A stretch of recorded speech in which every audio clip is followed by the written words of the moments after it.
I have been in real estate since 2008, the beginning of the financial crisis, and to date, that's about 15 years, right? Do you want me to more? Is that more? How many years is that? So much math in real estate, so much math. 2 plus an extra 2 plus almost, no, I've been in real estate for 16 years. There you go.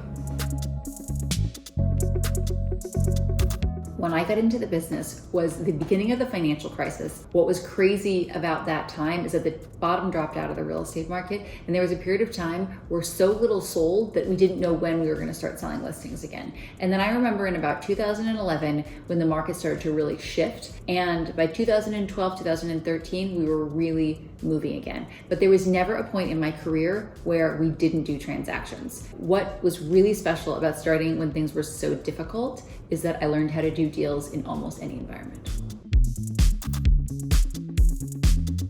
One of the things that I really learned from having children and being a real estate agent is that there were so many things that I was doing that I didn't really need to be doing, or that I could be more efficient at, so that I could spend the time I needed with my children and in general focus on what was truly profit-seeking in my business. It actually is a really important part of your business to be a part of the community with your children, especially if you're in residential real estate, because meeting people and making friends is a lot of the business. But I will tell you, I outsourced and continue to have help with my kids, and it's the only way that I'm truly able to be a top agent. And if I wasn't treating it like it was a true full-time job, I don't think I'd be able to get where I am today. That's really thanks to the fact that I have really good childcare. I didn't hire an assistant until I had already been in the business for over a decade. And when I hired my first assistant, I hired them the same way I was hired when I was an assistant in 2010. I had them be a hybrid role, which means that they were doing showings, they were helping me with the business, but they were also doing admin work. So that meant that they were helping me with marketing materials and potentially the back-end collection of due diligence for my listings, putting listings live and all of that. There was a lot of learning and forgiveness that happened when I was an assistant and to my early assistants as well. But one of the most important things I learned is having clear boundaries, having a clear job description, and having a really clear conversation about expectations and what you really want out of the role, and then understanding that it's going to take real time to onboard somebody and teach them how you want things done, and that you might not even see real results until they're in the role for a little while. It's a lot, but I learned a lot from having an assistant, and I highly recommend getting out there and finding somebody, even if they just help you part-time, to leverage yourself as much as possible.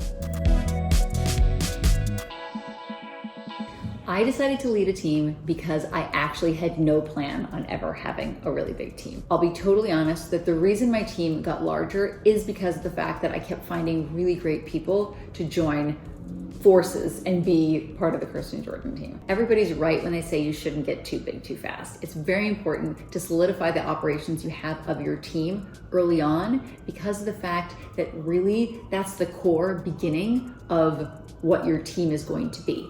But back to why I started a team, it was really because of the fact that I enjoy collaborating in this business. And frankly, the way the business is structured now, you really can't do it alone. I am the most proud of the fact that we have been in the top 10 in the country almost the entire time that I've been at Douglas Elliman, and that we have been in the top 3 as a medium team in, I think, all of the categories. For me, those rankings are super important, and I care a ton about that. But more importantly, the fact that we were able to do so much in such a short time is incredible when I look back on the achievements of the team. I'm just really thankful for the incredible people that I work with, and for the amazing success we've had together. I obviously was not voted most likely to succeed in high school for any reason other than the fact that I'm kind of a beast.